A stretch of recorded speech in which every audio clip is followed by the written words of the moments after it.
Okay, so we have to do some factoring before we can do any sort of simplifying. So we have to factor out 3a squared.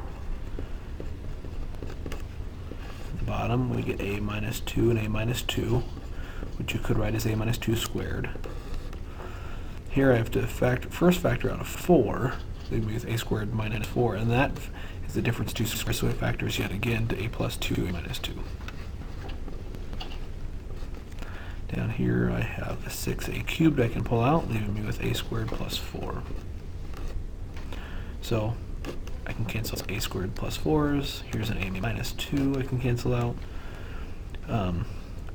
My 3 and my 6 can simplify. My a squared can cancel out with 2 of the a's here, leaving me still with na. And then a 4 over 2 of those can simplify. Looks like nothing else can cancel. So in the numerator I have 2 times a plus 2. No need to distribute. In the bottom I have a times a minus 2. Number 2, we factor x minus 5 times x plus 3. X minus 2 and x minus 3. Here I have x plus 6 and x minus 2, x plus 5, and x minus 1. There's not much that cancels here. X minus 2's cancel, and then I think that's all. So my numerator, I have x minus 5 times x plus 3 times x plus 6 over x minus 3 times x plus 5 times x minus 1. Next problem is a division problem, so I will have to multiply by the reciprocal, so I'll flip the second fraction around. I'll also factor everything. This goes to 2z plus 1, 2z minus 3. So here I'm flipping, so in the top I get a z plus 1 and a 2z plus 1. And then down here I get z plus 2. And z plus 1. Looks like z plus 1's can cancel. 2z plus 1's can cancel. Z plus 2 can cancel, leaving me with 3 over 2z minus 3. Number 4, seems like most people have done this a little different than the way I taught it, so I'm going to go ahead and do it the way that most people have been doing this one.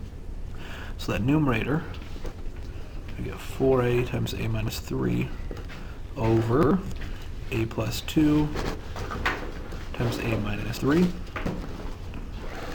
And then the denominator, I'll factor that fraction. 6a squared a plus 1 over a plus 2 times a plus 1. In that fraction there at the bottom, the a plus 1's will cancel. The fraction on top, the a minus 3's will cancel. So now I have 4a over a plus 2. Think of this big fraction bar as division, so I'm going to multiply by the reciprocal. So flip this bottom fraction. Now the a plus 2's will cancel. 4 and 6 can simplify to 2/3. I can cancel na, leaving me with na at the bottom. So now all I have left in the top is a 2, and then at the bottom I have 3a. I need a common denominator.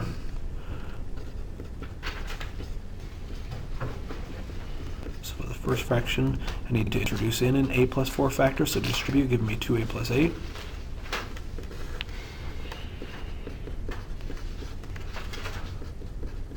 I have to bring in an a plus 2 there, distribute it, so 3a plus 6 combined together, giving me 5a plus 14.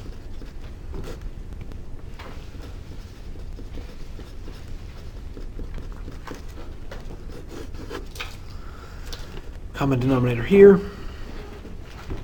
This factors to a plus 3 and a minus 1. This one factors to a minus 1 and a minus 2. So my least common denominator is an a plus 3 and a minus 1, and an a minus 2. So my numerator, when I adjust that for the first fraction, becomes 3a minus 6 minus the second fraction. I'm just going to write LCD because that's what it's the same denominator. I just want to rewrite it every time. Distribute, bring in the what the a plus 3 is missing, so we get 2a plus 6. Combine them together to subtraction, so 3a minus 2a is a. Negative 6 minus 6 is a negative 12, and that's over my LCD. I'm so sorry.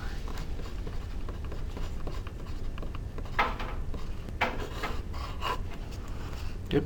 So number 7, my LCD is going to have an x plus 7 and an x minus 8. So my first numerator becomes 3x minus 24. Once again, I'm going to write LCDs instead of rewriting that denominator. I get 4x plus 28. 7x plus 4 is my numerator over the x plus 7 and x minus 8. The next fraction, my denominators are not yet factored, so I need to factor them. This goes to 2 times n plus 3. This goes to 2 times n plus 2. Sorry, I've been going kind of fast. I realize you might have missed some of the work on those problems to the right. So my least common denominator is 2 times n plus 3 and n plus 2. So I get a 5n plus 10 minus, I'll just write LCD in the denominator, 3n plus 9. And a subtraction, 5n minus 3n is 2n, 10 minus 9 is 1, over my 2 times n plus 3 times n plus 2. Number 9 there in the numerator, I'm going to have an x plus 1, x minus 2 denominator. So that's over 2, the numerator is 2x minus 4.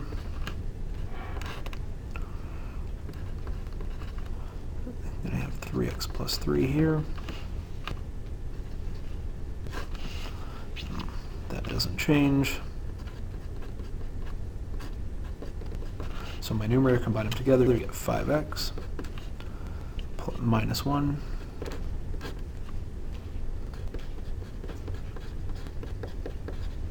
Times, gets flipped, so x plus 1 over 5x minus 1.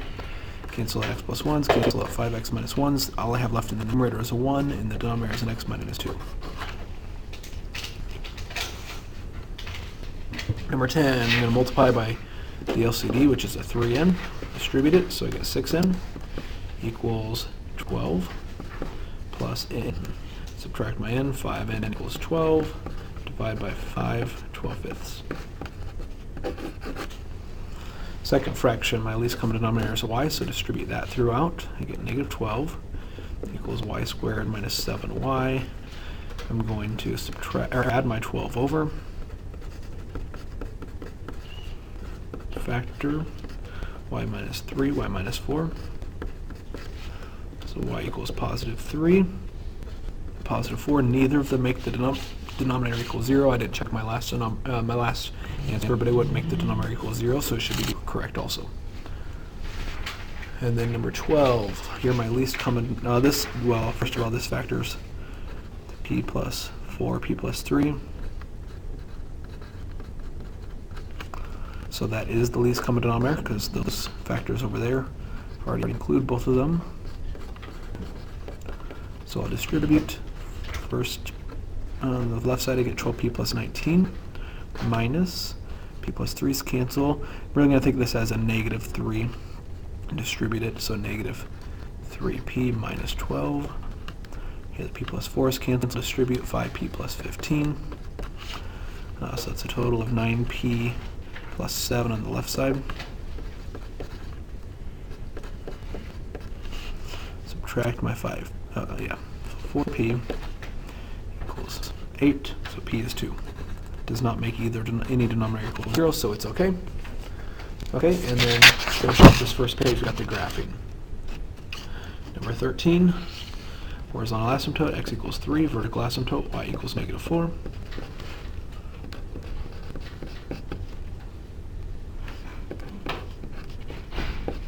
Table of values, pick some numbers to the left of 3 and to the right of 3.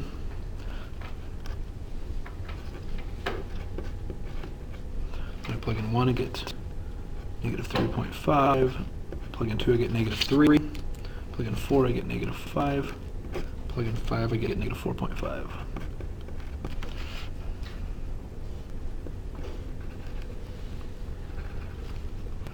So the left branch of the hyperbola looks like that. The right branch for negative 5. Okay. So then there's that hyperbola. Number 14, vertical asymptote was x equals negative 1. Horizontal is y equals negative 2.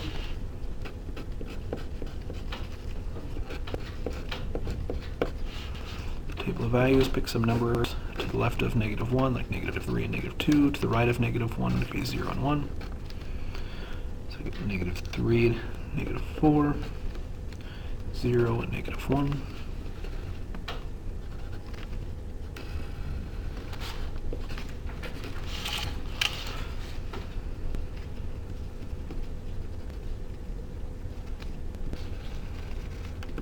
And there's that hyperbola. Number 15, you have to factor that denominator. So we get 2 vertical asymptotes, positive 4, negative 2. For your horizontal asymptote, the degree in the denominator is larger than the degree in the numerator, so that means the asymptote is y equals 0.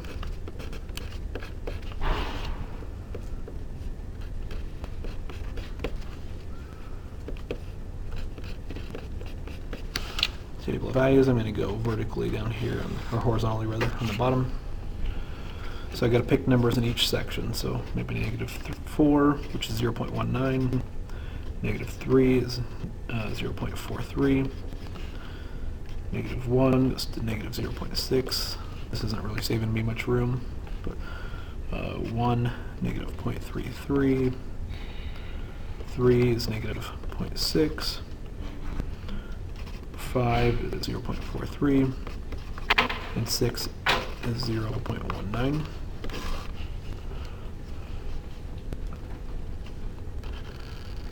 So far left part looks like that.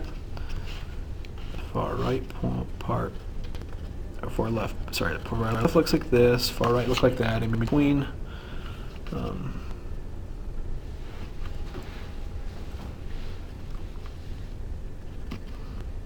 it's going to look a little bit parabolic.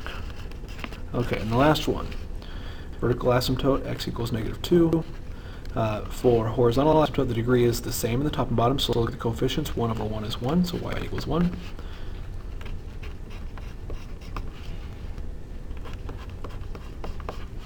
So table of values, pick some numbers to the left of negative 2 and to the right of negative 2. So I can pick negative 4, negative 3, then I can pick negative 1 and 0.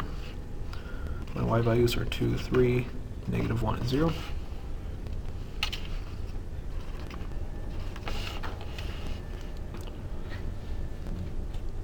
Oops, I put my asymptote. I did my switch my horizontal and vertical. I just realized that. Sorry about that. So vertical was supposed to be a negative 2. Horizontal was supposed to be a positive 1. That makes more sense with my points. So the right branch looks like that. The left branch.